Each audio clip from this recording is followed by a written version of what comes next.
बर्बर रोड स्थित गुरु तेग बहादुर स्कूल और अमृत गार्डन के पास खाली प्लाट पर एक ऊंट मरा हुआ पड़ा होने की सूचना वायरल होने के बाद भी जिम्मेदार विभाग सक्रिय नहीं हुए। मरे ऊंट के पड़े होने से इस क्षेत्र का वातावरण प्रदूषित होने लगा है। सुबह मॉर्निंग वॉक पर गए लोग प्राकृतिक हवा के साथ ही बदबू से परेशान रहे।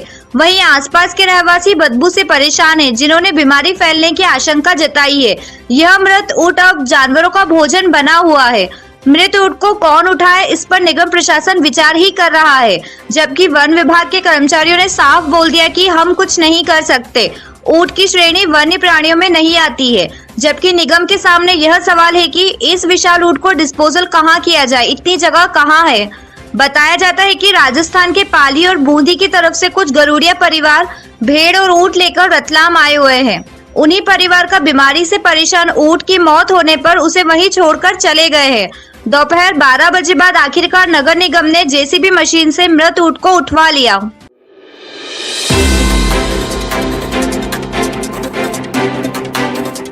शनिवार को जिले के 4,937 हितग्राहियों का अपने मकान का सपना पूरा हो गया। प्रधानमंत्री नरेंद्र मोदी ने 1,75,000 परिवारों को ऑनलाइन आयोजन में संबोधित करते हुए गृह प्रवेश करवाया।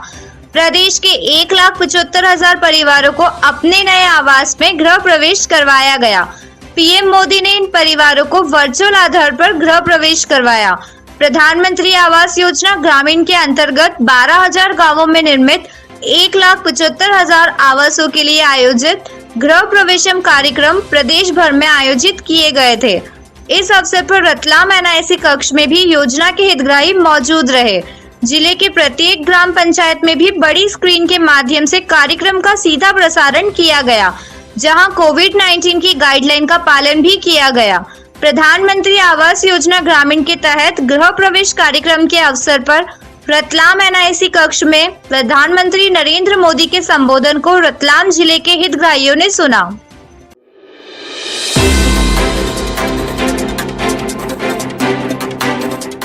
रात 10 बजे बैंक में लगी आग लगने से क्षेत्र में हड़कंप मच गया। बैंक ऑफ बड़ौदा की चांदनी चौक ब्रांच में शुक्रवार रात आग लग गई। धुआं उठता देख क्षेत्र के रहवासी ने इसकी जानकारी बैंक मैनेजर और पुलिस कंट्रोल रूम पर दी। इसके बाद फायर ब्रिगेड को भी फोन लगाया। शाखा प्रबंधक साकेत मुरारिया, उप प्रबंधक सुनील गरवाल और पुलिस मौके पर पहुंची। इधर सूचना पर बैंक कर्मी विकास पोरवाल, पवन और कार्तिक भी पहुंच गए। सब मिलकर आग बुझाने में जुटे। थोड़ी देर में फायर लारी भी आ गई और आग पर काबू पाया गया। आग लगने की वजह शॉर्ट सर्किट बताया जा रहा है। आग बैंक के लॉकर रूम के पास रूम में लगी। कुछ कागजात जले हैं, नुकसान का आकलन किया जा रहा है। मामले की जानकारी देते हुए बैंक अधिकारियों ने बताया, सुनील गरवाल सर, कैसे लगी आग, क्या कारण रहा? लेकिन बैटरी में कुछ फॉल्ट हुआ था, उसकी वजह से आग लगी। इसमें क्या जला है? कुछ इसमें जो ऊपर की एक ड्रॉज थी उसमें थी कुछ कागज थे, उसमें वो जले हैं। कुछ चेयर्स रखी हुई थी पुरानी, उसमें आग लगी है। बाकी हम सभी स्टाफ अभी मौके पे। देखिए, सूचना मिली सर, क्या मामला है? बैंक में शॉर्ट सर्किट के कारण आग लगने की सूचना भी प्राप्त हुई थी, जिसको फायर ब्रिगेड वगैरह को बुला के आग पर काबू पा लिया गया है। अंदर देखते बैंक का कोई रिकॉर्ड वगैरह स्ट्रॉन्ग रूम तक आग नहीं पहुंच पाई है। आग पर काबू पा लिया है। असमृत शॉर्ट सर्किट के कारण आग लगना पाया गया है और मामले की जांच कर रहे हैं।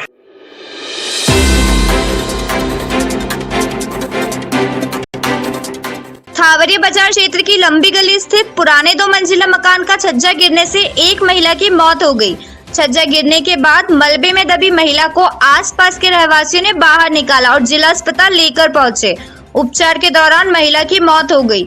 इससे पहले भी जून माह में जर्जर मकान की छत गिरने से जवाहर नगर के एक ही परिवार के 4 सदस्यों की मौत हो गई थी, लेकिन इस हादसे से भी नगर निगम ने सबक नहीं लिया था और दूसरी घटना में भी महिला की जान चली गई।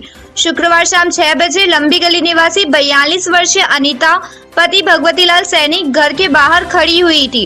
प्रत्यक्षदर्शियों के अनुसार दूसरी मंजिल का छज्जा पहली मंजिल पर गिरने के बाद पहली मंजिल का छज्जा भी भर-भराकर गिर गया। इसकी चपेट में आने से अनीता पति भगवती सैनी के सिर सहित शरीर के अन्य हिस्सों पर गंभीर चोट पहुंची। ड्यूटी डॉक्टर के प्राथमिक उपचार पश्चात विशेषज्ञ डॉक्टर बीएल तापड़िया ने उपचार के बाद महिला के गंभीर होने की जानकारी दी। करीब 1 घंटे बाद महिला ने दम तोड़ दिया। मेरा अंकल का है और वो पूरी फैमिली साथ रहते थे। भगवती सैनी नाम है उनका। कितने साल से रहते हैं? वो तो बरसों हो गए, मतलब बचपन ही से निकला उनका। तो छत कैसे गिरी क्या? शायद मकान बहुत पुराना था, मतलब पुश्तैनी मकान था और जर्जरी भी हो रहा था कई सालों से। वो छज्जा आंटी खड़े थे बालकनी में, छज्जा नीचे उनके ऊपर था, वो पूरा नीचे आ गया वो छज्जा साइड की, जिस कारण से उनकी मौत हो गई रात को।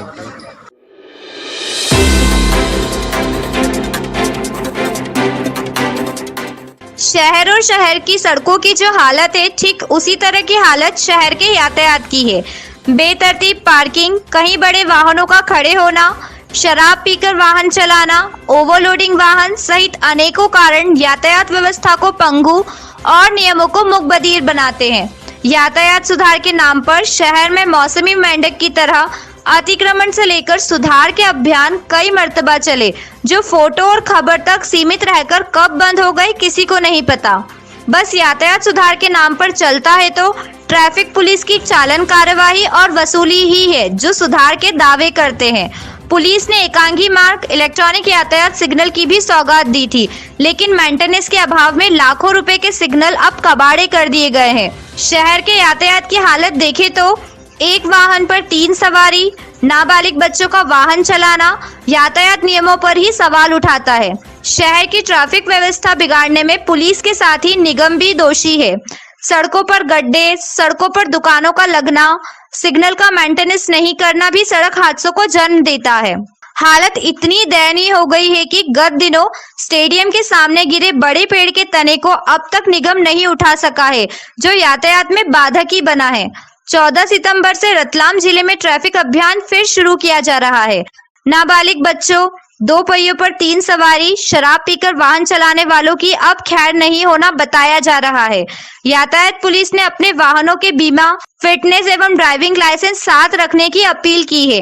यातायात थाना प्रभारी बताते हैं, मुख्य उद्देश्य यातायात दुर्घटनाओं को रोकना और यातायात व्यवस्था बनाना। सर, विशेषकर क्या रहेगा अभियान में? आपकी कुछ योजनाएं वगैरह? ये अभियान में सभी वाहनों में बिना नंबर की गाड़ियों का, और जो नंबर होने के बाद भी नंबर नहीं लिखे, और फैंसी नंबर प्लेट, डिजाइनदार नंबर प्लेट, ऐसे वाहनों का जो आते जाते समय कोई अगर दुर्घटना करके जाता है तो नंबर प्लेट पढ़ने में नहीं आती, तो इसकी पहचान निर्धारित नियमानुसार ही नंबर प्लेट होना। सर, इस तरह की नंबर प्लेट पाए जाने पर क्या कार्रवाई की जाएगी या समझाइश दी जाएगी? अभी तक तो हम समझाइश दे रहे हैं और आगे भी समझाइश देंगे, और दोबारा गलती आने पर या कैसे क्या है नियम अनुसार कार्रवाई होती वो भी की जाएगी। सर, ये कब से कब तक चलेगा आपका अभियान? 14 तारीख से, सितंबर माह में 14 तारीख से शुरुआत होगी इसकी।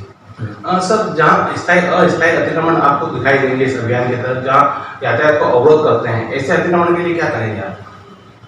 अतिक्रमण के लिए, और जो अवैध अतिक्रमण कर रखा है कई जगह बाजार में, तो इसके लिए नगर निगम को और जिला प्रशासन को पत्र व्यवहार के माध्यम से इसमें सुधार के कार्रवाई की जाएगी। उनको पहले समझाइश दे चुके और अभी भी दे रहे हैं समझाइश कि नाबालिग को और बिना लाइसेंस वालों को वाहन चलाने के लिए ना दें।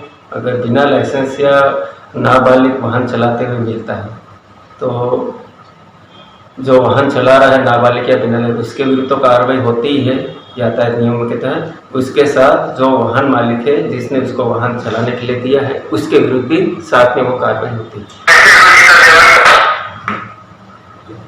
किस तरह की कार्रवाई की जाएगी दोनों के ऊपर? मोटर व्हीकल अधिनियम के तहत। जैसा भी आपने बताया, वाहन चालक और नाबालिग अगर वाहन चलाते पाए गए तो किस तरह की कार्रवाई क्या आपने रखी है, इसमें प्राथमिकता क्या दी है, कैसी कार्रवाई की जाएगी? मोटर व्हीकल एक्ट में जो प्रावधान अभी तक चल रहा है उसमें नाबालिग के ऊपर 1000 रुपये का चालान जुर्माना लगता है और वाहन मालिक के ऊपर भी 1000। इस प्रकार से टोटल 2000 का चालान बनता है।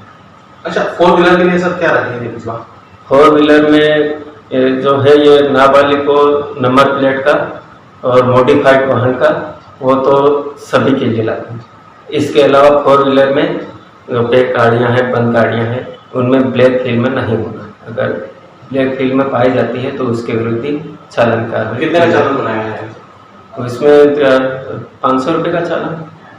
देखना तो यह है कि इस बार का अभियान कितनी व्यवस्था सुधारने वाला साबित होता है या फिर चालान वसूली अभियान बनकर रह जाता है।